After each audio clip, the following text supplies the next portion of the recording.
Welcome to Social Sessions. I'm joined today with a guest who I grew up with and who I'm proud to call a friend.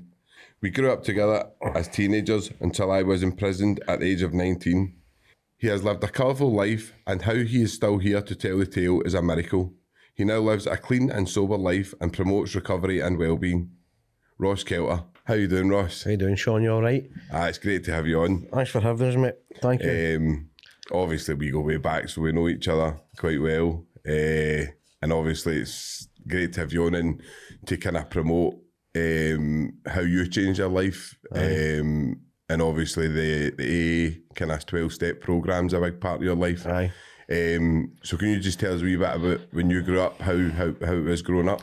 Growing up, Sean, it was all right, you know what I mean? It's not as if I was dragged up by anything like that, you know. I was always loving my house and that. I always had the right clothes on as such, you know what I mean? And when I say the right clothes, I never had holes in my shoes or unfortunate families, you know, in this day and age, with parents sort of get addiction or alcohol issues and that, you know what I mean? You see them walking about with holes in their trousers and things like that, you know what I mean? But I was never brought up like that, you know. I was always presentable. But I would just say I was head to toe in the best of gear, but I was clean, you know what I mean? I was clean.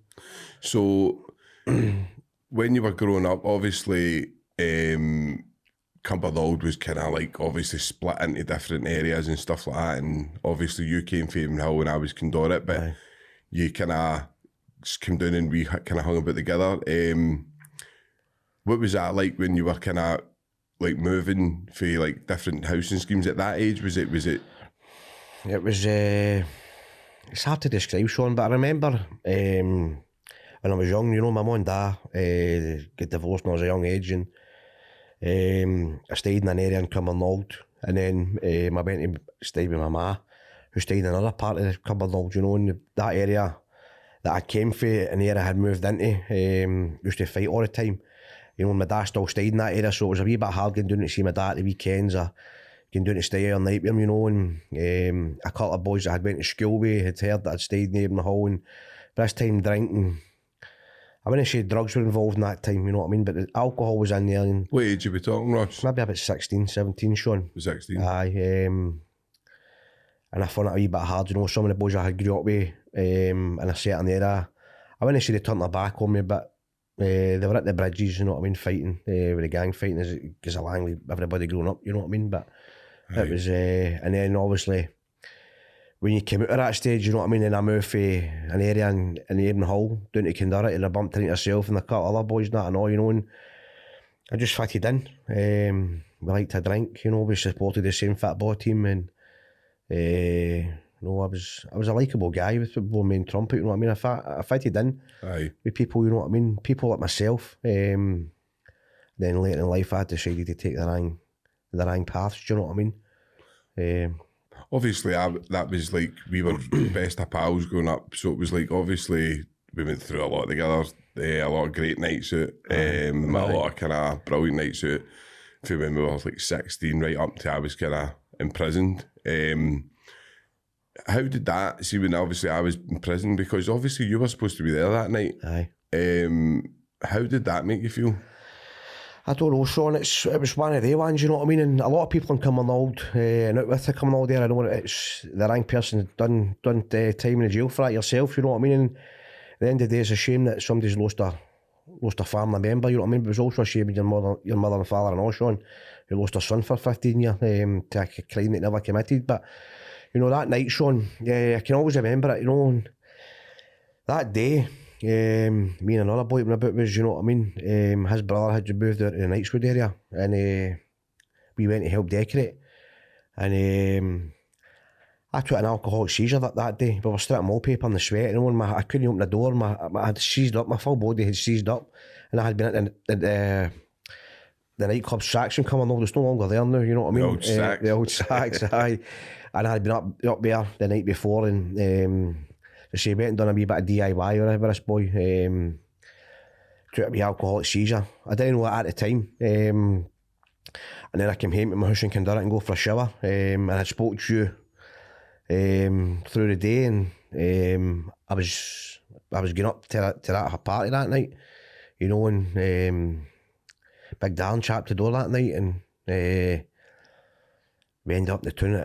Can't remember. I think we called it Grab a Granny. I can't remember the name of the club now. You know what I mean?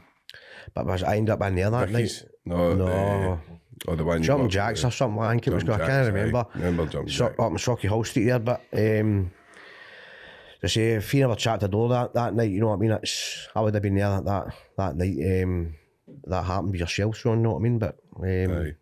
Just as well, you never, Ross, obviously, because it's a lot of trauma around about that event for a lot of people. But it was just obviously I went into prison, so I kind of we kept in touch. You come up to visit me and stuff, but obviously, as time goes on, you kind of lose touch with people. So I never kind of seen your own downfall.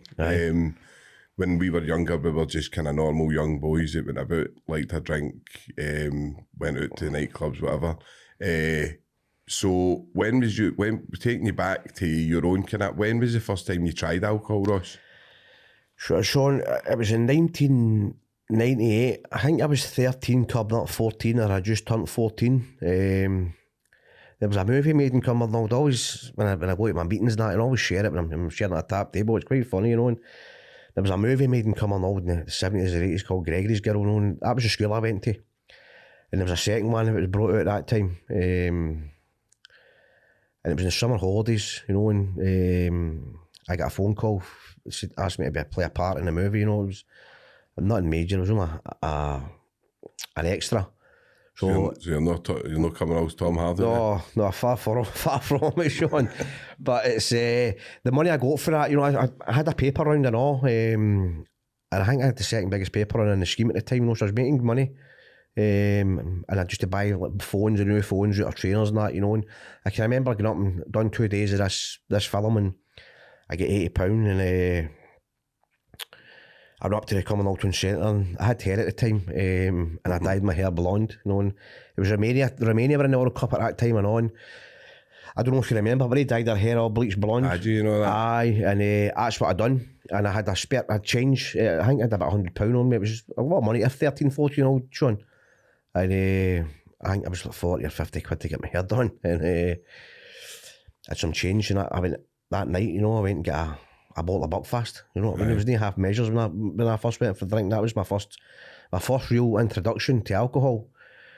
But prior to that, you know, growing up and wee family parties and your granddads get the beer and that, and you maybe have the wee bit of froth with it. But that was my first introduction to alcohol. At the age of 13, going 14, Sean.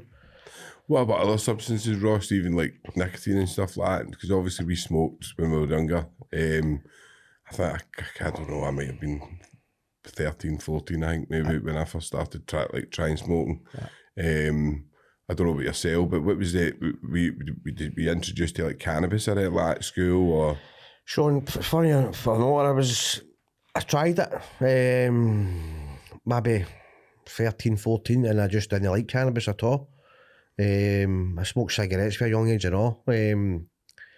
Maybe first year or second year, so maybe 13, 14. And after that, I tried the odd joint, and a lot of boys away at school and that would go down and take buckets and bongs and that, you know, and I tried it, and it just, it wasn't for me. I didn't like the feeling of it. I just didn't, and through the rest of my alcohol and my drug days, it's a drug I never ever took. It's cannabis or hash or whatever you want to call it these days, you know what I mean? Aye.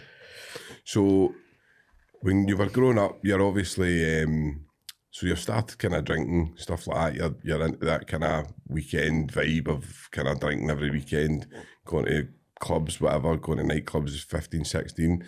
What was the mentality of the society that you were growing up in? What was going on in the society? Was there drugs starting to become involved, or was there different things like fighting, gang stuff? Was there that starting to come into play?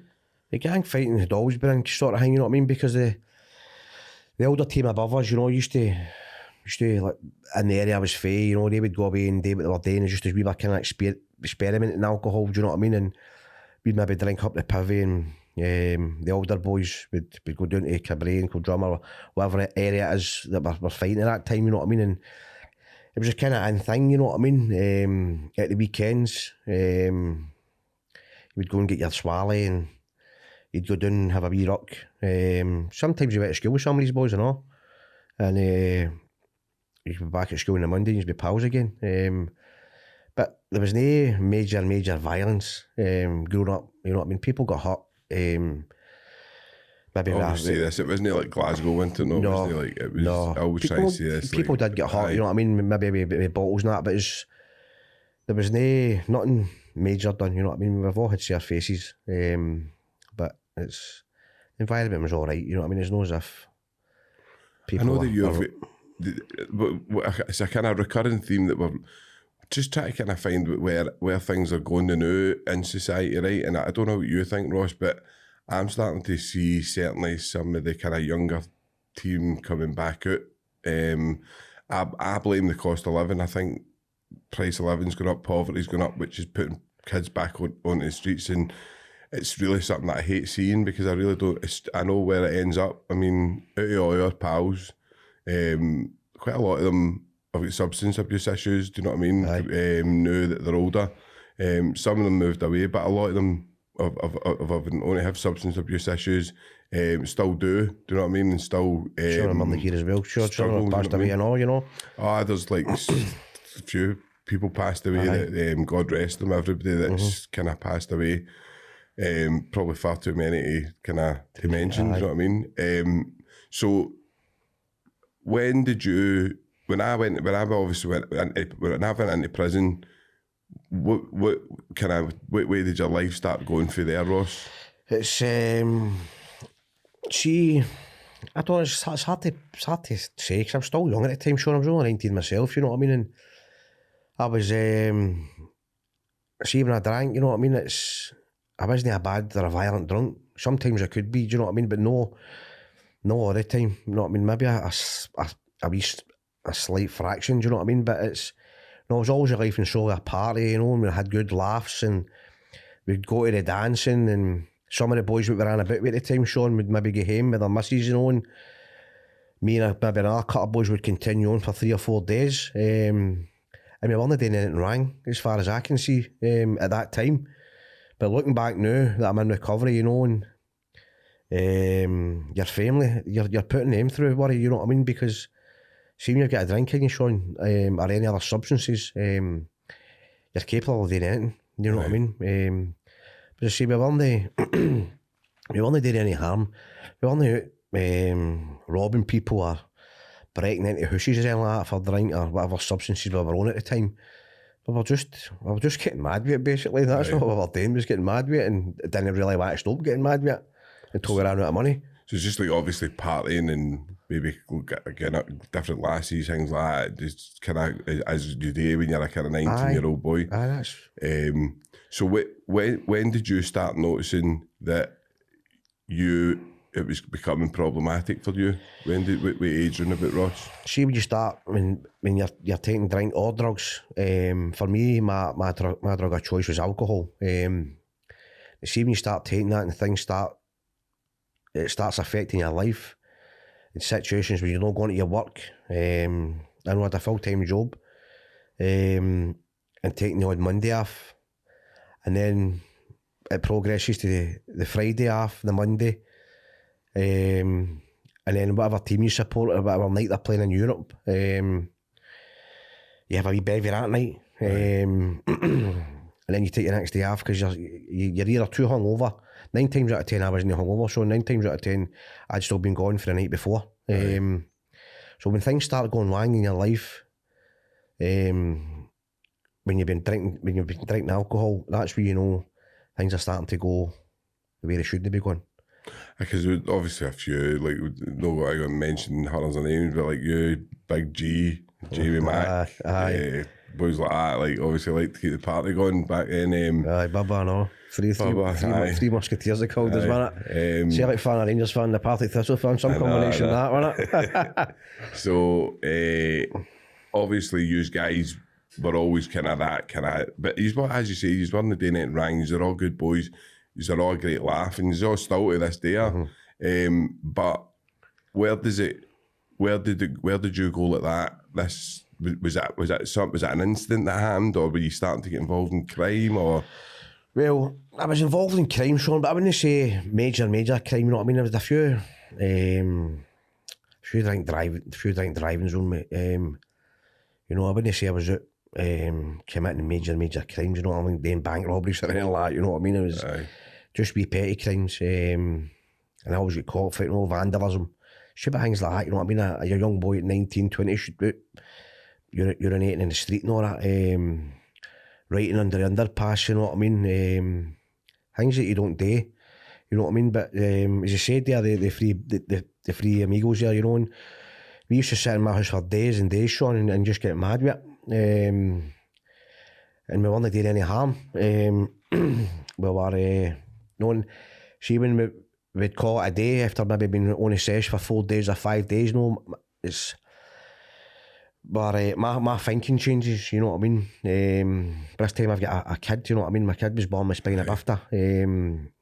He's brand new now, as you know, you've seen him, do you know what I mean? But he's a lovely boy. At that time, you know, getting told that's enough to make anybody screw or not. It didn't for me, you know what I mean? But go back to when I was sitting drinking with the two other boys, you know what I mean? And they'd get home to their messages, you know, and I'd be in the house myself, you know, and I'd start greeting. You know, and I can't tell guys this, you know what I mean? They'd be like, fucking... give him another patch here, give him another can, you know. I started getting, I think I'm useless, you know what I mean, and I hadn't been to work for 3 or 4 weeks, do you know what I mean, and I hadn't went and picked my wee boy up and I was meant to pick him up and take him swimming or whatever, do you know what I mean, so the guilt and the shame and the remorse starts coming in, you know what I mean, and, you know, and if I'm being brutally honest, well, you know, I have thought about taking my own life, just due to the fact of the way I was acting and the way I was just conducting my business. Luckily enough, I didn't go through it, you know, and there's been a few times people have came looking for me. I don't know if it might be a pity party, you know, and other guys that had done about me in the later stages of my drink had just basically turned around and said that I was going down a slippery slope, you know, and I knew that, Sean, I knew that for my 20s, do you know what I mean? Oh, I know. And then just one day, something clicked and I went, I'm fucked, I'm done with this now, do you know what I mean? And if I'm being honest with you, the life I was living, Sean, I thought that should be everybody kind of lived and all. Do you know what I mean? I thought, no, I'd stay half drink for maybe 2 or 3 weeks and save up a few quid, you know. I make good money at the job a day, you know, and I'd maybe just stay off it for 2 weeks, 3 weeks, and you know, in that 2 or 3 weeks I could have had $3,000 put by. Aye. And then my tools, I'd fuck them in the Clyde, you know what I mean, and go away and get mad with it for 3 or 4 weeks. I run out of money. Run out of boys to tap money off you, pals to tap money off you, know. And I look back and laugh now. I always just say to these pals stays in the corner fizz, you know what I mean, and they stood around chatting, they're going to give me 20 quid for Lecky. Give me it, you know what I mean, then a couple of days later, going to give me 50 for Lecky, you know, and while he's telling me, he says, well, take you, go and get your electricity key, you know, and I was like, off. My electricity was rigged at the time, you know what I mean. It's no now that I've got my act together, I'm living a fucking thing, mate, should we say? You know, an honest life. Aye. No, it's an amazing transformation, Ross, like what you've came through, and I don't think people know, like, the amounts, I mean, even just to explain, like, just to tell the viewers, like, what kind of amounts are we talking here? Like, the amounts are kind of, the amounts that kind of amounts of drink that you're consuming. What are we talking? Because I know that it's quite a lot. What would you take in a weekend? Oh, see, when I went to work, when I had a drink and I went to my work, Sean, right, this is insanity, a bit booze does to you, right? You know, and I stayed myself for a number of years now, you know what I mean? So what I used to do is I used to go to my work and come home. I used to get a half bottle of Buckfast, 12 bottles of lager, or whatever special I did, but mainly Budweiser, and a couple of bottles of Mad Dog, you know, and see through all my drinking for the first time I left to drink, Sean, I didn't like it. I didn't like the taste of drink. Aye. Hated the taste of it, you know what I mean? But see what it done to me, I fucking loved it. You know, what do you think it was? Do you think you were lacking in self-esteem? Maybe confidence, Sean. Just confidence. I was quite low in confidence, and then seeing I drank, I was a bit up there, you know what I mean? But as I say, I used to come home from work, I'd scalp a half bottle of Buckfast in a wanny, right? You know, and I'd get drunk easy, you know what I mean? But I could charge for days and days and days. And I'd drink a half bottle of Buckfast in a wanny, and then I'd go for a shower, right? Then after a couple of times when we drink the half bottle of Bucky, you know, I'd have a good wee done about me and I glow and I'd go in for a shower and I came out sober. So being a typical alcoholic went, just, you know what to do, go for the shower first, then turn the half bottle of Buckfast, you know. And after I had to get a half bottle of Buckfast down me, and I'd drink a bottle of Mad Dog and maybe 2 gulps, you know, and I'd be drunk. And then I'd start chasing other things, Sean, you know what I mean, cocaine. I was actually talking to somebody the other day, you know what I mean, and I wouldn't say I was a drug addict, but I'm a drug addict, if you know what I mean, because see, when I take drink, I take drugs, you know what I mean. I don't take drugs and then I take drink. I take drink. When I take drink, I take drugs, and I can't take one drug, or one line, or one pipe, or whatever, or one tablet. You know, so I can't go to the pub and have one pint and get home. So if I, you know what I mean, I don't go out and buy a gram of coke, you know what I mean, I'm going out and buying a quarter, a half ounce. Which obviously racks up bills and racks up crazy 100%. money. So, like, just to let the viewers know, how much money would you say you blew? Thousands. Tens of thousands of pounds, Sean. Tens of thousands of 50, maybe 50,000, 100,000, no problem. So it's a lot, obviously. So this is obviously this episode's kind of give the AA a platform on how that 12-step program is an amazing way for some people to change. It's not for everybody, but it works for a lot of people. And you're obviously living proof of that. And the people that go to the AA with you are living proof of that, Ross.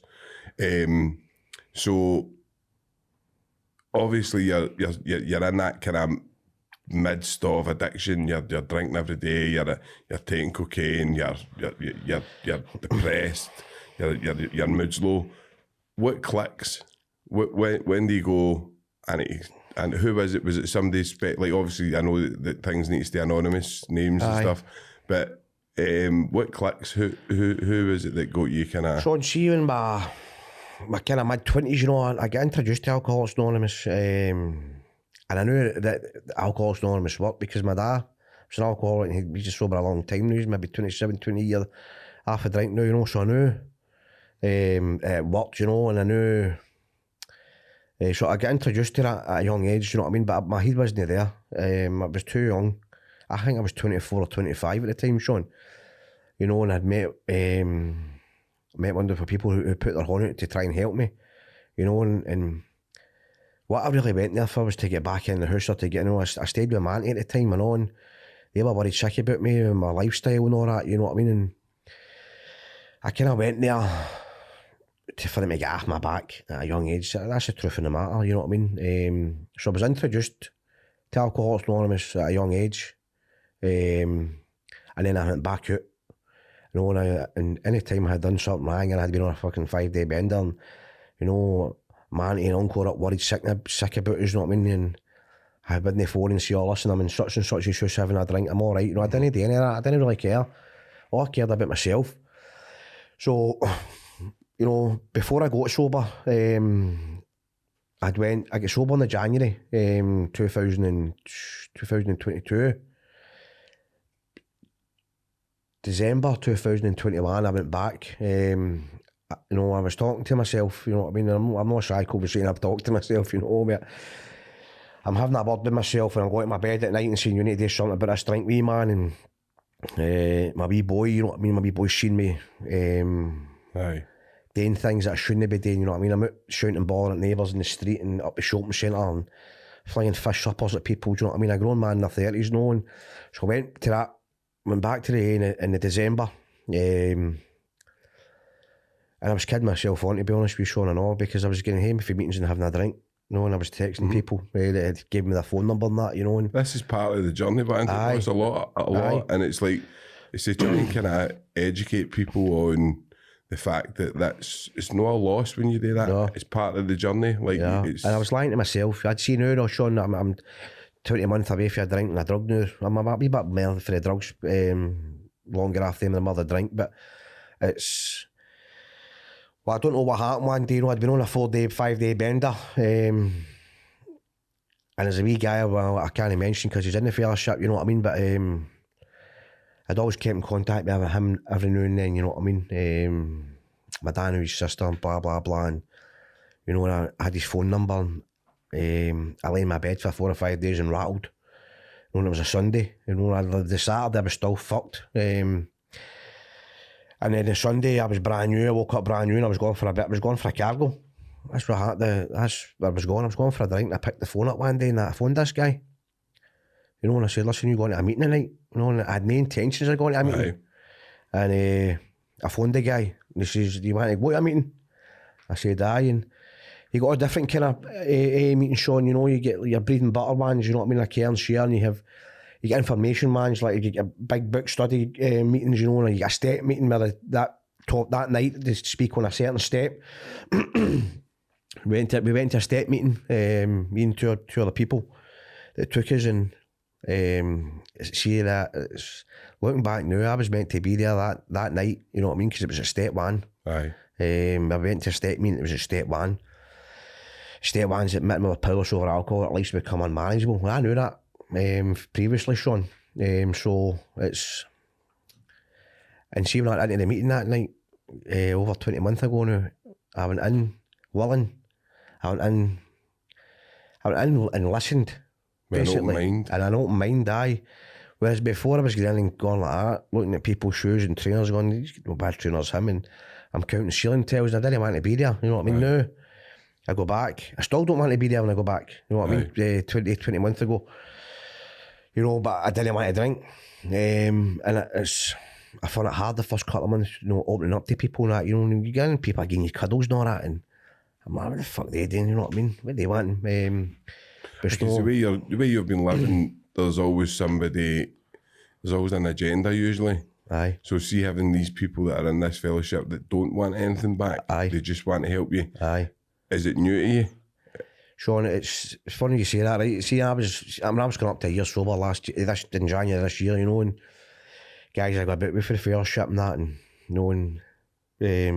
when they speak, I've been coming in for the body of the hall and things like that, and they say it's good to see Ross, you know what I mean? You get a buzz after seeing him getting sober and that, because I know boys for the same scheme as us and all, that are long-term sober and all now. And see when them saying to me, it's good to see him getting better, and I'm thinking to myself, you're talking a lot of shite, you know what I mean? That was my thinking at the time. You fast forward, I'm 21 sober now, and guys come in behind me, and then see them getting better, you see them coming in shy and all that, you know what I mean? Then next month they're opening up a wee bit, and then the next month they're getting there, and then 3 months, 4 months they're sitting up sharing. Aye. It's some buzz, you know what I mean? And they guys were only talking shite that I thought they were talking shite, you know what I mean? I'm living in reality now, basically. And it's a good buzz seeing somebody, and it's an even better buzz when it's somebody, it's come in and getting this, do you know what I mean? Well, obviously me and you have attended, we attended like a meeting. I've been to a couple of meetings with you, you know what I mean, and stuff, just to kind of see what the vibe is, and it's really, really good. And I would, anybody that's struggling out there, I would advise to go, do you know what I mean? It's open doors to anybody. It's never too late, I know, Sean. Doesn't matter what age you're. No. Doesn't matter what age you're, you know what I mean? I'm 40 next year, and I never got this till I was 38, you know what I mean? But all I've only got it for a day. I know. I've only got it for a day, and then see tomorrow I start again. Aye. So That's it's obviously, there's always an ongoing battle there. Oh, 100%. 100%. It's just having control over that now. Aye. And being able to have agency over what your decisions are. And see, the thing is, I know, see speaking to other human beings, you know what I mean? That's a big major thing in people's recovery. See, if you can't share a problem with somebody, then that problem could take you back out drinking, you know what I mean? And a lot of people can't come back to the meetings, you know what I mean? They drink alcohol, kill you. I know. It's 100% fact, alcohol can kill you, you know. See, if I was to go and lift a drink again tomorrow, touch cherry wood that I don't do that.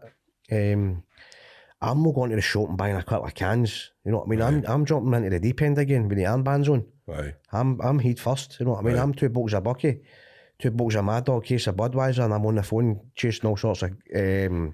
Right, you Cliff with armbands on. Aye, you know what I mean? But it's you need to speak about things, Sean, do you know what I mean? And that's the hard thing I found fun at the start, you know what I mean? But I just kept plodding on. So what I'll do, Ross, obviously, I'll take you to your own step one, right? Aye. Because I know you can talk about your own kind of stuff. Aye. and what you're wanting to talk about. So step one for you.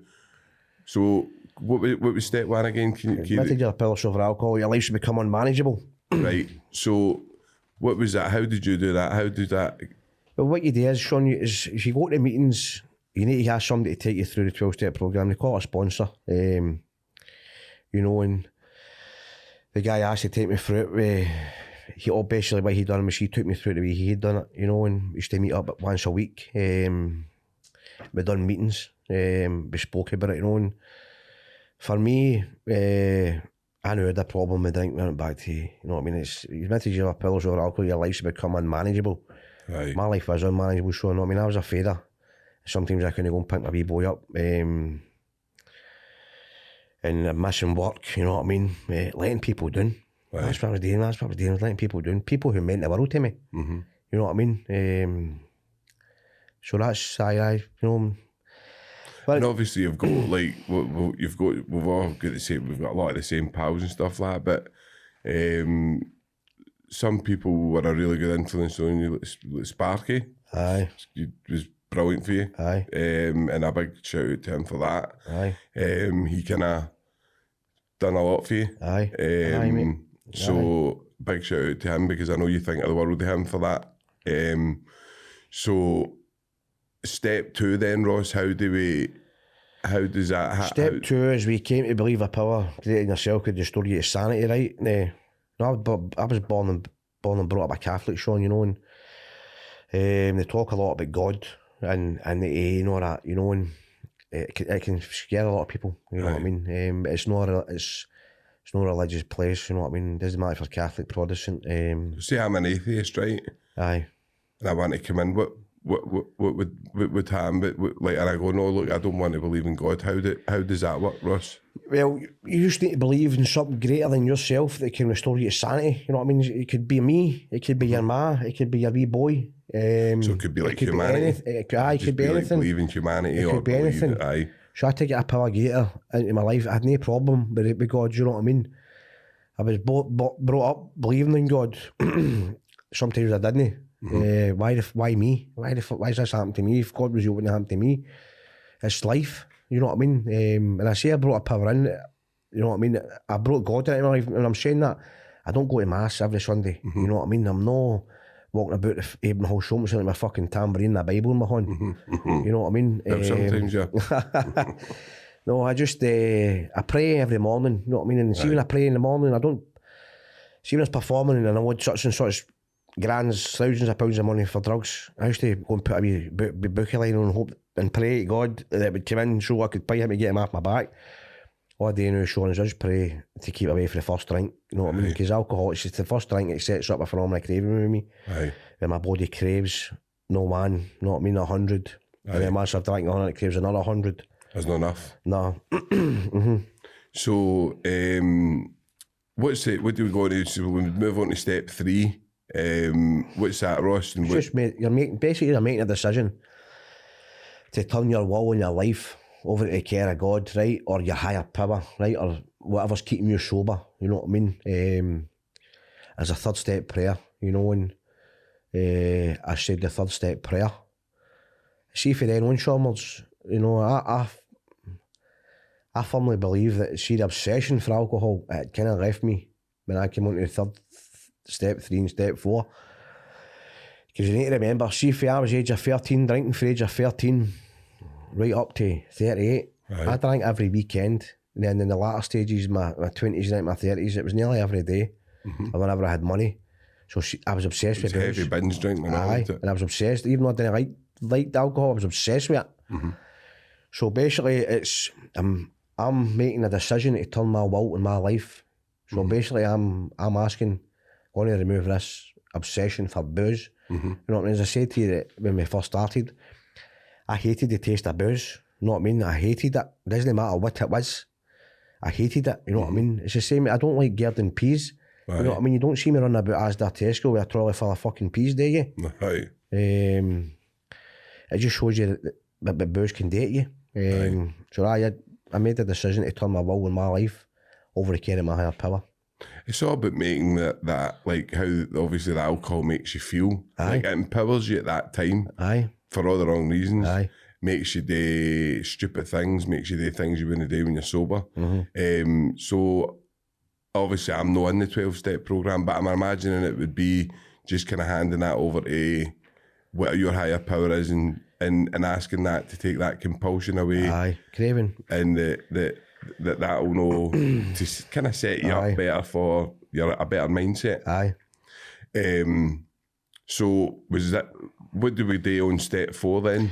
Step 4 is where I make an inventory myself, right? You know, that's where people have harmed, you know, how I get money, power and sex. People have harmed, you know, like my dad for not turning up for work, you know, and other things and all that. Me and my sponsor speak about. It's basically just writing a list of my life. People have harmed, and people might have harmed me. People have maybe gave me a sore face. I took a resentment against them. Maybe employers have took a resentment against me because I've not went to work Monday, Tuesday, Wednesday, Thursday. Or, so it's ultimately forgiveness at the foundation of it? Well, basically what you're doing is you're kinda, but you're making a list. People have harmed. And I'm saying harmed. I'm not saying I'm running about punching fuck everybody, but psychologically, harmed, mentally, emotionally. And if the beautiful thing about it is, Sean, you know, I didn't think I harmed anybody. Because I wasn't a fighter, you know what I mean? A lovable guy, you know, and I'm like, oh, this step will be quite easy, you know, and I kind of stalled in step 4 a wee bit. And then once the pen, the horn took to the pen took to the paper, it was wolf, you know what I mean? It was pages full. Did it surprise you how much was on it, Ross? Aye, you know, and a lot of his family members, you know, and you don't really, at the time when you're performing, you don't realise you're hurting them, Sean, but see when you're away out the door, you go out on a Friday and you're not coming home till the Monday, and the first thing you're saying is, what's for dinner? Aye. They're just glad to see that you're alive, you know what I mean? Because I was capable of doing it when I was drunk. I know. Some of the situations I get myself into, you know, maybe in the wrong company at times, and I drink with older guys, and we stay in candor. Sometimes I drink with older guys who could put a lot of drink away, and I'm only in my early 20s. These guys are same age as I'm all now, but obviously they're in there all day, you know what I mean? And obviously it's they're rough pubs, and anything can happen in these places, do you know what I mean? They're no like exactly... It's not the West End, you know what I mean? Do you know what I mean? It's not the West End, you're in. So you see things and you hear things and probably become part of things that you don't want to be just because alcohol, totally. If alcohol wasn't there, you wouldn't be doing it at all. No. So I hope Gemma doesn't mind me saying the wee story, but I think that's one of the funniest things I've heard in a long time. What? Can you tell us when you went to make amends with Gemma? That was in step 5 there. So just for the viewers, Gemma's like obviously your ex-partner who's Gemma's my wee boy's bar. I was, you know, and she went through a hard time there and all with her previous boyfriend. She's got a wee lassie. I love a lassie. She's got a lovely wee lassie. You know, and I treat that wee lassie the same as I treat my wee boy, you know what I mean? And that's all down to me doing what I'm doing now. But it's a testament to who you are, Ross. Aye, so it's... I was at the stage where I was, making amends to people. That's step 8, you know what I mean? And, we jump forward a bit, doesn't matter. Aye, and she was actually stymied at the time. She was in a woman's aid with 2 veins, you know what I mean? And I stay next to the school. I said, "Does well come and stymie me to get sorted?" She got sorted with a house and all that, you know. So my house was full. And I kind of put a lassie through a bit of shite and all, Sean, on drink, you know what I mean? And she's a nice lassie. She's my pal now, you know what I mean? And so I thought now's the time to apologise, you know what I mean?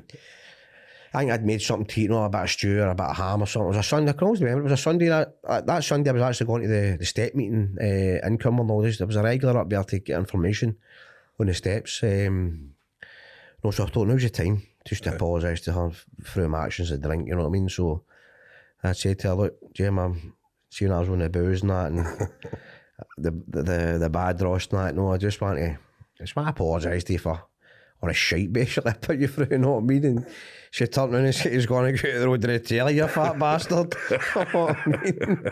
I'm like, fucking pack your bags and get to. I can't remember if it was on some reality dance, no nice or some pish like that, you know what I mean? But, I can imagine, Gemma, but no, but I'm there for her the day and all, you know, and I'll be lassie, you know, and she's my pal as far as we go now, you know what I mean? And she's had a... Oh, it's a wonderful setup you've got now. And that's all down to your recovery.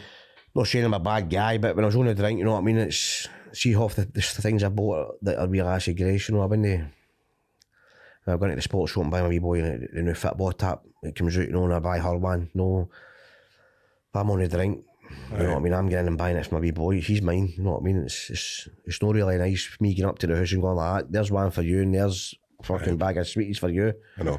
You know what I mean? It's nice to be nice, you know what I mean? And no, and you can tell Gemma's very grateful. And, she's like obviously with Grace and stuff. The just being there for them is so much for her, and it's just fucking hard working, actually.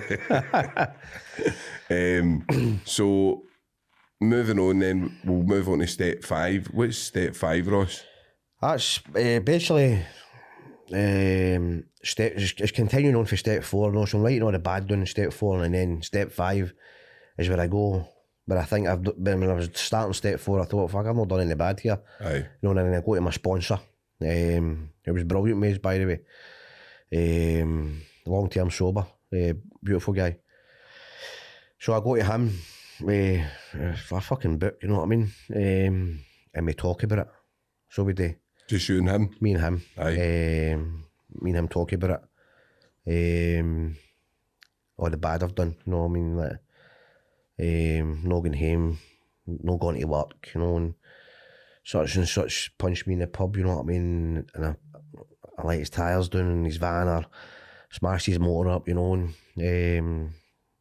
none of that's going to happen, you know what I mean? But just I'm giving you a wee examples, you know what I mean? It's, we speak about it. So we do. So a lot of compassion, empathy, forgiveness for yourself. And for others that have even harmed you. It's just and letting go of things. You know, and see at the time, as I know, it's weird, you know what I mean, because I wasn't going to tell him anything, you know what I mean. I was going to keep this one thing to myself and take it to heaven or hell, wherever I go, you know what I mean, when I die. You know, and see that week leading up to meeting him, you know, I was at a meeting and I heard the guy saying he never shared something with his sponsor, and he went back out drinking. Lucky the guy get back, you know, and I'm like that. Okay, I'm not telling my sponsor that, man. You fucking think I'm a madman. I can't remember what it was the now, but it's, you know, and when we go to step 5, that's the first thing I tell him. Is like, why you tell me that first, basically, you know what I mean? No, he didn't say, why you tell me that? He said, why did you say that? Tell me that first. Just kind of halfway down your fucking bit of paper, scribble across it, but because it was the main thing that you weren't wanting to say. And it's what is it like? What's it like? Is it just a weight off your shoulders? Just getting just getting honestly off? You know, and because you're going to have people watching this who do have alcohol problems and stuff like that, and watching you, and I've watched you for I've been out. I've watched you bloom, do you know what I mean, and become the person that you are. And very inspirational, Ross. Thanks, so it's like it's one of the ones where you've got to kind of just forgive yourself, ain't you? And like be compassionate and empathetic for other people's troubles and stuff as well, and no look at it in the way that you maybe did in the past when you would have been drunk. See, a lot of things happen, Sean, in life where I did, you know, it's, see, looking back now, right, I'm glad that, see, when I was getting sober, I was single. I'm still single right now, you know what I mean? But I'm glad I wasn't involved in a sexual relationship at the time with a female. Because see, earlier in my sobriety, it's happened before with previous girlfriends I've had, you know what I mean? Or we've had an argument, you know, mainly Kieran's bar, you know what I mean? And I stay off a drink for maybe 3 or 4 weeks, no, and bang, click of the fingers, and I'm dying for a drink, so I'd go home and cause an argument to go for a drink, you know what I mean? So you're actually causing situations to get out. To go for a drink. So at the time when I'm getting sober, looking back now, I'm glad I was a single man at the time, because see, if I had an argument with a partner, if I had a partner at that time, you know what I mean, that I probably would have went for a drink, to be honest with you. That's what I'm trying to say, do you know what I mean? So I'm glad, Sean. And just see for like the viewers and that as well, Ross, it's like, it's amazing to see you getting vulnerable, right? And how, if you get any kind of, I don't know, like any kind of, like a wee message or a wee kind of positive kind of thing that you could tell people that find it hard to get vulnerable?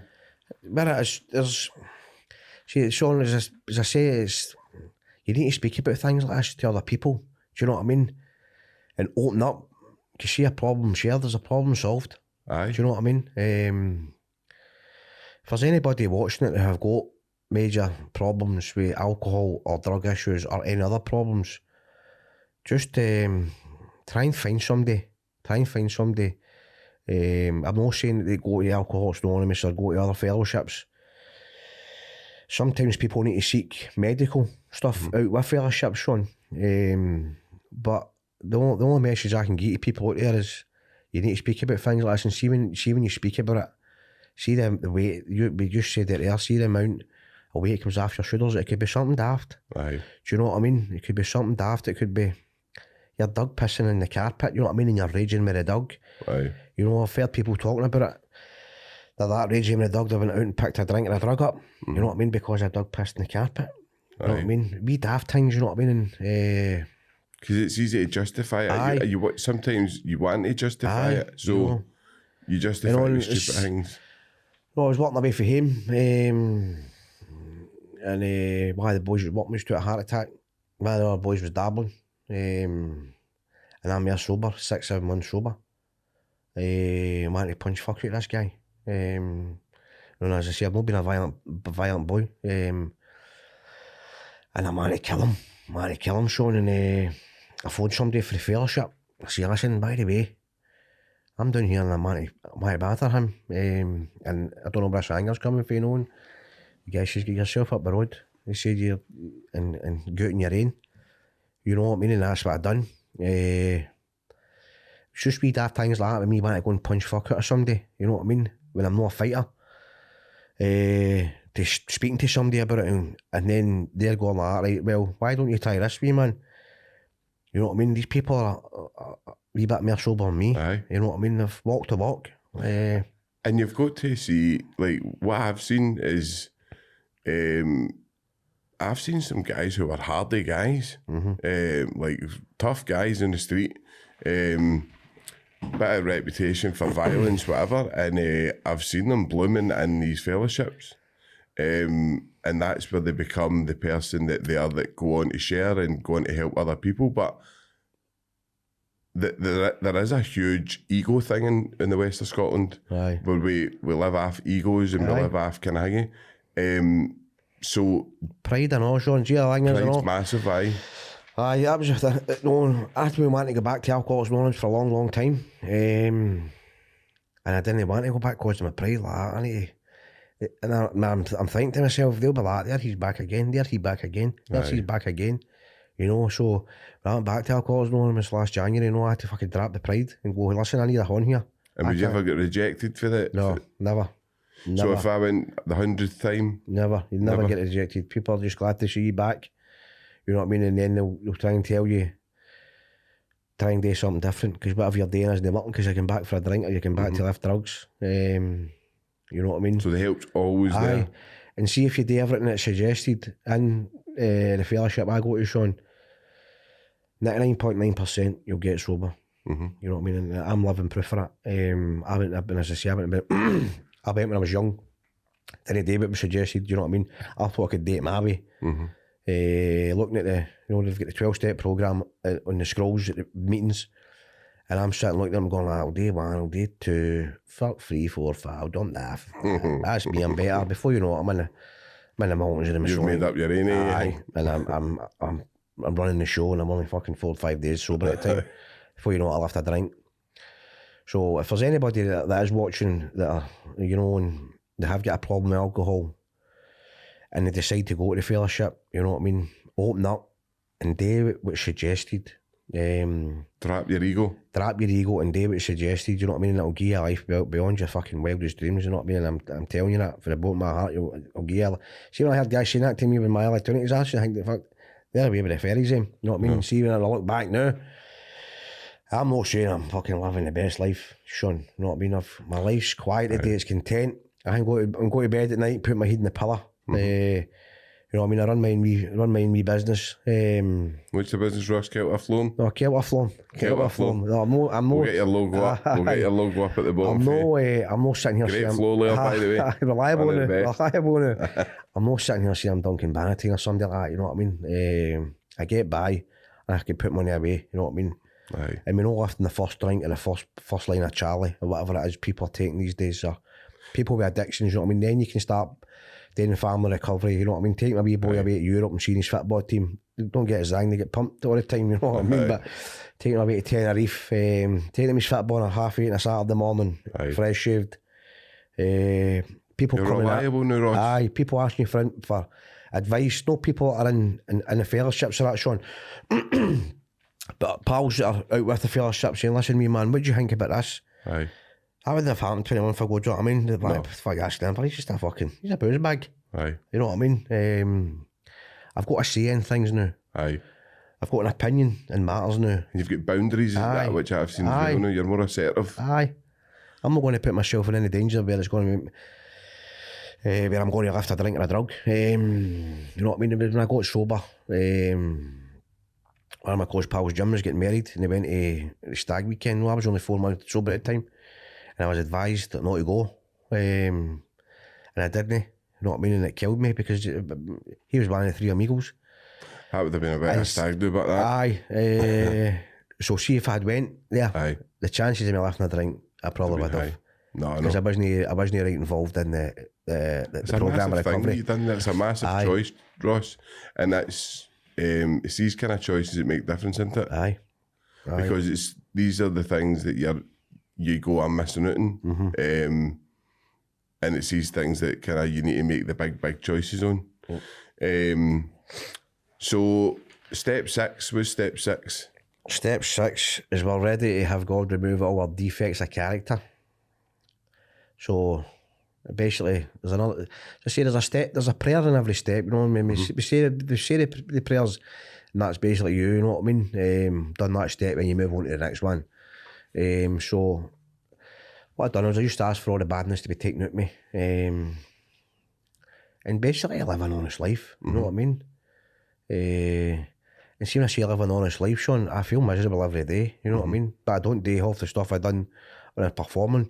You know what I mean? When I say I feel miserable, you know what I mean? It could be speeding. You know what I mean? I could be doing 35 in the 30 zone. You know what I mean? I could be flinging a fag out the window when I'm driving. I could be flinging an empty packet of crisps. You know what I mean? Things like that, I feeling. You're conscious of it. I know I'm doing that. And then sometimes I'm saying to myself, it keeps a bin man in the job, you know what I mean? So it's basically just having the defects removed from me, showing all of my defects of character. Which obviously I can see for a mile away that's happened, Ross. So moving on, step 7, what's step 7? Humbly ask your higher power to remove your shortcomings. So what's a shortcoming? I don't know. It's just maybe you're trying to change, but that's just like you're now becoming a person. You're not kind of personally. This is my thought on it is I'm becoming now a person that I never knew existed. So I'm asking to remove the shortcomings of the old me. You know what I mean? Like basically it's like getting rid of the shite. Is that putting boundaries in place? Maybe getting rid of pals? I'm not getting rid of his pals, but no. You could maybe get rid of his pals, you know what I mean? When I first was getting sober, I was in a lot of group chats, Sean. Football ones, a lot of stag ones and all. Stag weekends, you know what I mean? And boys have kept them on after the stags and on. A lot of them are talking about boozing and a lot of them are sending pictures about they were doing that weekend, you know what I mean? Lines of Charlie and Balls of Buck and so I had to come out of him. at the beginning, you know, I'm in a few now, do you know what I mean? But I know now, if anything comes on top, I can just go like that, bump, delete, and come out it.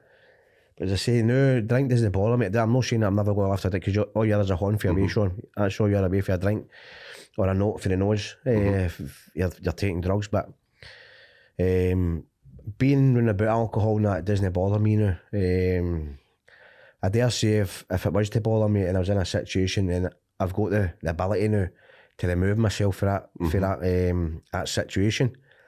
But that's step 7 is kind of remove our shortcomings and remove the badness. That's no, it makes sense. Obviously, you would have to kind of leave the things that you used to do, the mistakes that you would make as they old you. When you're coming in to kind of manifest the kind of the new version of yourself. Aye. So is it step 8? So what's step 8, Ross? Step 8 is that's you make a list of all persons you've harmed. You know, i.e. your mum, your dad, your partner at the time, or your ex-partner at the time. Me, Jimmy, you battered down the pub with a baseball bat. People have harmed. You know, when I say harmed, I don't mean physically with my fist, do you know what I mean? But the amount of nights sleep you stole off your mum or dad, because you've not been home, you've not clocked in, things like that. So that's just me. That must be quite a hard step for people. And I've heard, just obviously, I'm in the recovery world. I don't do this 12-step program, but I'm a supporter of it, in the way that I know that it works for a lot of people. But I kind of hear quite a lot of people fall off at the 8th step. Because I'm making a list 8 and 9, because sometimes, you know, going on to step, I know we're jumping a bit forward here, but you go for step 8 where me writing down, you know what I mean, people have harmed, and then we go to step 9. You know, for me, step 9 is an ongoing thing, you know what I mean? I'll give you a wee example, not in a situation with me, but for talking sake, say I punched you, you know what I mean? Step 9, you make direct amends to the people that you've harmed, right? So the first people you're going to make amends to is the family. Aye. Right? Yeah, I punched you 20 years ago, right? And your name's on my list. You stay in Edinburgh and I stay in Glasgow. The chances of me bumping into you, I'm not going to come looking for you. Aye. Because you still might hold a grudge and you might punch me back. You know what I mean? So it's making wise decisions. But you know, I'm just giving you an example now about ourselves, because we're sitting in the same room now. But if I bumped into you, you know what I mean? I would say, look, by the way, 20 years ago, if there's anything I can do, you know, apologise if anything I can do to make it better. It was to me, I was an alcoholic. If there's anything I can do to make it better, let me know. And has anything like ever happened, Ross? If you bumped into people just like that, you would go, and you kind of, because it's obviously quite a hard thing to do, is go up and just kind of. It's not really, no. It's. But this time, when you're on this step, but this time you kind of built up a bit 8 better. months sober then. You know what I mean? You're on about 8 months. I'm not saying you do a step a month, no, but it took me 3 months to go into the programme. They suggest you wait 3 months, you know what I mean, to find, but I was maybe 3 or 4 months. So I wanted to find the right person, you know what I mean? Somebody I could trust or not. Aye. You know, and when I picked out the gentleman that I wanted to, you know, and he spoke at every meeting I went to, you know what I mean, and then see the information the guy was giving you, it blew me away, you know what I mean, and see, you know, I was sitting at a meeting. The big book is very interesting. I'm not one for reading the big book, so I'm not going to lie, I'm not one for reading it. I read the doctor's opinion, you know what I mean, I'm not the best of readers, you know what I mean, but I've got an app, my phone, and that's how, you know, when I was doing the 12 by 12, I've an app on my phone, how many days I'm sober, and many months, many years. So can you get an app when whilst you're in recovery with the 12-step programme? And then you can listen to it and all. Right, so what's the name of that app? It's just something AA it's called, I'm sure, Sean. Right. So if somebody was just to go into that store and type in AA, it'll give you the big book, the 12 by 12, living sober. But with me not being the best of readers, do you know what I mean? Not having the patience to read. I used to listen to it with the headphones in, you know, on the 12 by 12, and it was interesting, you know, the doctor's opinion. And see, to be honest with you, Sean, I've not really went back to it. I'm not going to sit here and lie to you, but once the steps had done, don't get me wrong, it's still at the side of my bed. It's there if I need it. Aye. I prefer to listen, do you know what I mean? It's not one shoe size fits all, isn't it? No, It's like you get people at meetings, Sean, that can know the big book inside out. That's just not me, you know what I mean? It isn't me, but it's the information. If I ever want to know it, and the information is in the literature of Alcoholics Anonymous, and I've got the literature. So it's just you've managed just to retain that information your own way, which is, I always say, recovery is it's totally individual, and it's how people find it. It was whether it's through smart recovery, whether it's through 12 steps, whether it's through a spiritual process, whether it's whatever way you find peace, content, joy, whatever.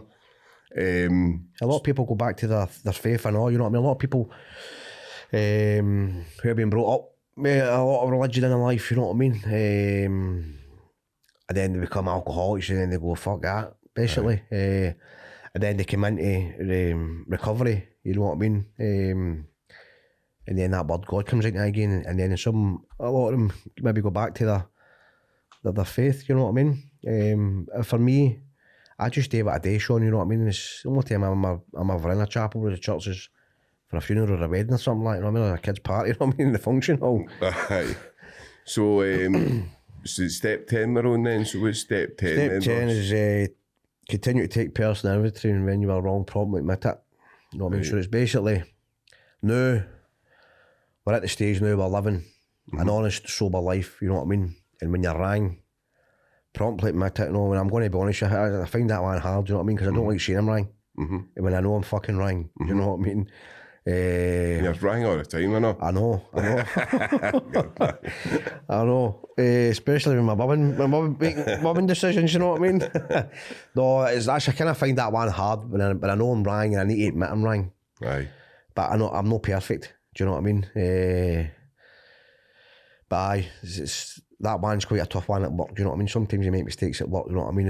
And always blame somebody else. You know what I mean? Boys work means always blame him. You know what I mean? Sometimes when you job yourself, you can't blame him, but you still always blame it. Do you know what I mean? But that's especially it's when I'm wrong. I basically put my hands up and say, like, here, I'm wrong. Aye. I find that hard because I don't like saying fucking. So at this stage, it seems as if you're kind of getting taught life skills. Aye, and, a life that I never knew. I kind of, that's what it's, Sean. Do you know what I mean? It's I'm 39 now. Do you know what I mean? I got sober. I was 37.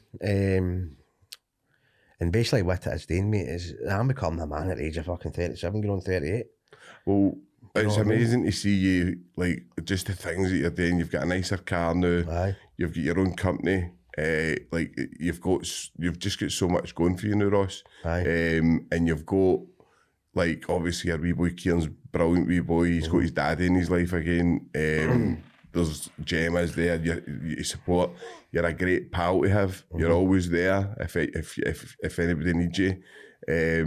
So the type of person you've become is so inspiring. Aye. It's like it is like chalk and cheese. It's like you became. I mean, you were always likeable. Aye. Anyway, but now the way you are is you're reliable. It's like that's what I was reliable. If I need a bit of advice, I'll maybe even phone you, Ross.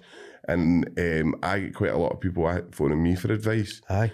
But if I need a bit of advice, I'd maybe phone you because you're that person now. So it seems to be by stage 10 that you've worked up a set of life skills now. Aye. That are going to let you.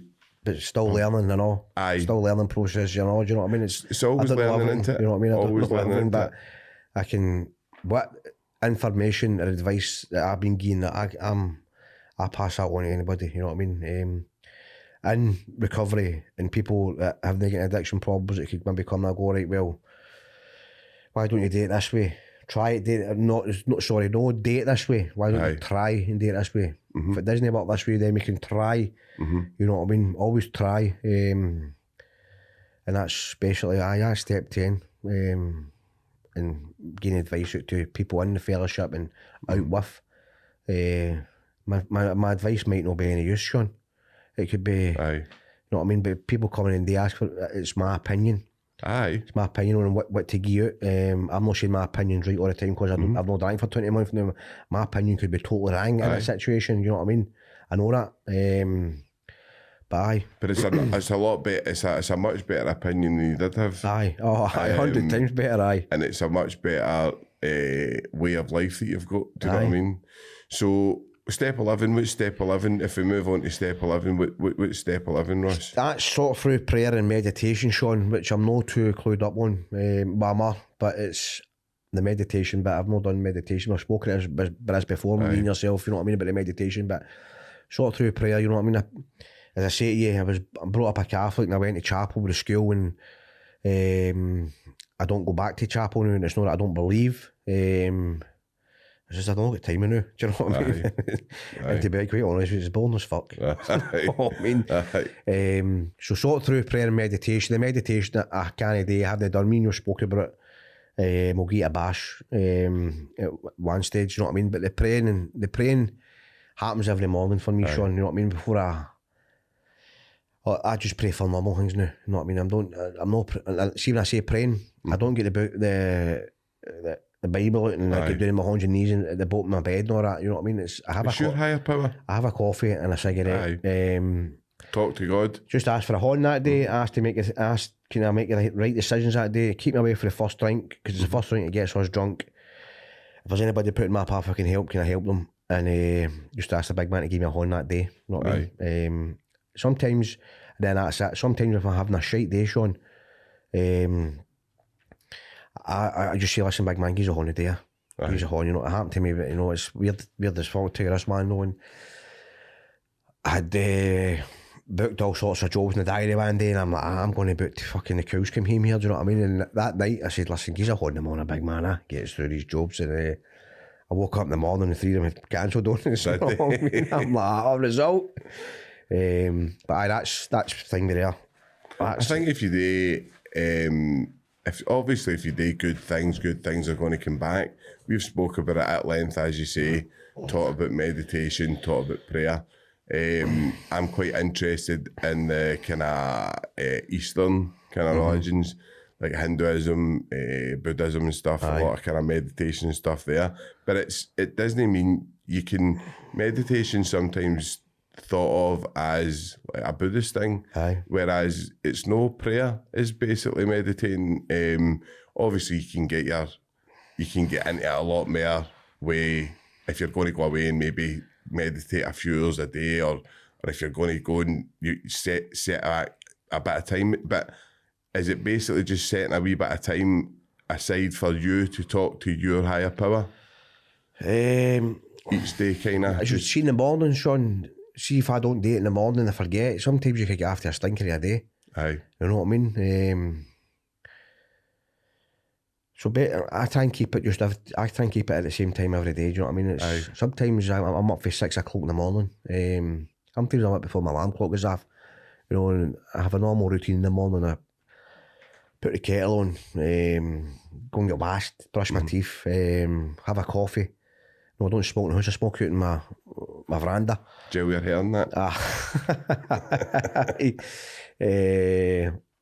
And what I'd usually do is I just think me.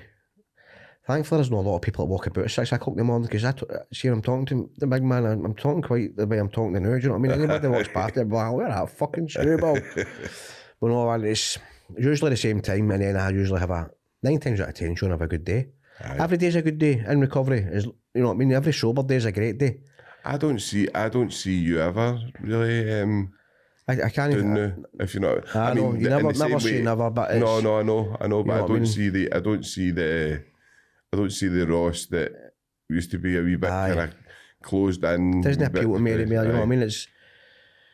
I used to buzz on and thrive on things. You know what I mean? We used to go to nights out with your cousin, done a DJ and all that, and they would get tickets like 3 or 4 weeks before the event happened. That Sean, you know what I mean? And I was like, at Christmas time for 3 weeks, no sleep and all that. Right, we're going to get mad with it at night, and we'll take pills and we'll do this and we'll do that and all. And see now, see when people are organising a night out, if I want to go, I'll go, you know what I mean? Aye. And at the end of the day, 9 out of 10 of my pals drink. Some of them haven't got the problem I've got, do you know what I mean? So it's, some of them days you're right, me having a wee beer here, batter in, you're not the man with the problem here, it's me, do you know what I mean? And if I'm uncomfortable with him drinking in front of me, then I just remove myself for the situation. Simple. You've So it's not all got about taking agency for your own life. Aye, mate, and knowing some of them haven't got problems. A lot of people don't understand, do you know what I mean? A lot of people now go, he would Kelter wasn't really that bad when I drink, do you know what I mean? But it's that's went on in my head, Sean, do you know what I mean? It's, you know, and I was a life and show a lot of parties, you know what I mean? Taking my clothes off, you know what I mean? Running about naked, making a cunt of myself. People laughing, you know what I mean? But it's when I left here and I was just myself, you know what I mean? Coming off a drink, or my total way of life totally changed, do you know what I mean? Aye, you're lonely. Aye. And you've got nothing but your thoughts. And just the it's all thoughts are negative. just all crazy thoughts, you know. And Aye. Because thoughts I've never had if I stopped drinking, mate, you know what I mean? Well, you take the mix in with cocaine as well. Aye. Like, obviously the drink is going to give you the hangover. Aye. And then on top of that, you're going to have the fear with the cocaine. Oh, 100%. And obviously nobody likes the fear with the cocaine. Phone off. Aye. If anybody phones you, it's like, from what I've heard, people are like, oh, like, who's that on the phone and stuff like that, do you know what I mean? So that's step 11. So step 12, what's the final step? Step 12 is you have a spiritual awakening to carry the message. So basically, you've got a new life now. You've had a spiritual awakening. I'm not saying I felt fucking God come down putting his hands on me and saying that's you. And carry the message to the still suffering alcoholic, the newcomer. You know what I mean? You're no longer alone here. You know, and basically putting your horn out and giving somebody a horn, and giving them an advice. You know what I mean? Sometimes somebody comes to me and asks me for advice that I've not got, I'll just go like, go and ask Sean for talking's sake. Aye. You know what I mean? He knows a wee bit about that. Or if somebody So you can signpost people and stuff? You can, mate. You can in a certain way, do you know what I mean? Because it's anonymous, you know what I mean? But a lot of people are open, you know what I mean? So if somebody comes to me, say you come to me and say, look, I've got a problem with X, Y and Z, and I'm like, whoa, I can't really give you advice on that. Go and see him, you know what I mean? He shared that a meeting last week and spoke about X, Y and Z.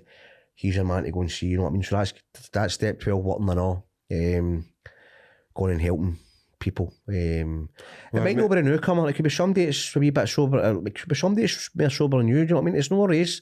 He's 30 years sober, he's 10 years sober, do you know what I mean? Because see, as I said it earlier on, Sean, all we've got is this for a day, you know what I mean? You know, boys I know that are 15, 20 years sober, the more as a new day to them. You know what I mean? Have you heard the boys crashing, Ross? After? Aye, I've heard people cry 20 odd years. Have you heard the boys crashing? Aye. And can it be for stupid things? Aye. It could be down to trauma, maybe a death in the family. Could be people not going to meetings. They say 1 week away from a meeting makes one person weak. Falling away for the fellowship, not falling away for the group dynamics. Yeah, people, you know what I mean? It's keep falling away for them. No doing, no love the programme as such. People could then get sober and then think it'd be alright for them to go and sell drugs. They could be selling drugs and knowing that they're doing wrong. And because they're doing wrong, they'll go, fuck it, I might as well lift a drink in now. It can happen, you know what I mean? So you're always, as much as you went through the 12 steps and you've got this good new life and all that, you always need to watch that complacency. Aye. As I said, you're only a handful away for lifting for the drink, Sean. And all it takes is one drink for an alcoholic and it sets up a from and a craving, mate, where your body screams out for no another pint or no 2 pints, for hundreds and hundreds, mate, to your body's thing, do you know what I mean? And as I say, an alcoholic, 9 times out of 10, if an alcoholic's going to go and lift a drink again, they're not going to go and buy a couple of hoochies, they're going to jump back into the deep end again. No, that's what I mean? brilliant. It's been excellent, Ross. Obviously, to talk to you like about the 12 steps. So what's the 13th step? I know you do that quite a lot. For the viewers, what is the 13th step? I was only a joke. No, it's I don't even know. Do you know? I guess when you're taking somebody about and you try to get into them, or you fancy them or something like that. You know what I mean? I've heard people say 13 steppers. Wish I got 13 stepped off a nice big blonde anyway. No, it's been brilliant, and I think your rundown has been excellent. I think it's a great portrayal of the journey through the 12-step programme. So, yeah, Sean, you're doing well, I know, pal. You know what I mean? Just keep doing your doing, son, with this the podcast and on. You're finding a lot of people I know, believe it or not, Sean. You know, you give me a lot of, I know you're not in recovery like me, but you give me inspiration and all what you're doing, mate, for where you've came from. I know where you came from, you know what I mean, and what happened. You've been a close pal all the years, mate, and it's an inspiration seeing you sitting there, mate, with your own thing up and coming, mate, and I wish you very much success, mate, in the coming years, mate. Aye, no, thanks, Ross. And obviously, we're going to get the website built up a bit better, so that there's going to be links and people we're going to get. So we'll get the we'll get the phone number and stuff, and how to get it linked in, and maybe even get you to help us write up how you're able and link up maybe a wee story, a wee bio or something. Aye. And then just to plug your flooring, listen. Aye. You've done all my carpets and flooring, nobody better. So what is it, Kelter flooring? Kelter flooring. No, as my dad had it years ago, and I worked with my dad. Let my dad do many occasions on big jobs. No, but he's at the age now where he's not as fit now. You know what I mean? He's 64. You know, he's still fit, but it's a young man's game. You know what I mean? And I'm kept there to therapy and come and give me a wee hand now and then. But you know, so we'll see what happens coming after the Christmas and that. Aye. But it's you know, I'm a wee bit quieter now, Sean. But I've been busy first. If I stopped drinking, you know, I've been heavy busy. But it's good to have a wee quiet period. Definitely. To recharge the batteries, you know what I mean, and appreciate other things in life than work. Aye. So that's all I've been doing. All I've been doing is the same thing, work. Because the wee man, he's doing well with football. Aye. And you're able to go and see that. And you're able to just be there for people that you want to be in their life now, aren't you? Aye. You're just there to kind of... So what's next for you, Ross? I know that you were talking about maybe thinking... So basically, like, just to take this into context, 20 months ago, like you and the three amigos drinking 4, 5, 6 day parties, to running a successful floor company now, being the reliable person for all your family, being the reliable person for your brother. I've got a lot of time for your brother. He struggles at times. You're there for him. So it's a massive jump in 20 months. Aye. So it's just to show how people can change the massive change that can take place. So what's next for you, Ross? I know you were thinking about maybe starting a carpet shop up and stuff like that. So just keep doing what I'm doing for the last 20 months, Sean. No, but I've got plans and all. It's the most important thing is if you don't lift the first drink, Sean. I know I keep saying that, you know what I mean, but see if you don't lift the first drink, you can do anything you want in life. Aye. You know what I mean? Anything you want, you know, and that's what I'm doing. I'm not lifting the first drink. Going to work, and now, fast forward a couple of months, you know what I mean? You've got a few boys working for you. Big commitments, having to pay wages on a Friday. You know what I mean? Sometimes I need to wait for money.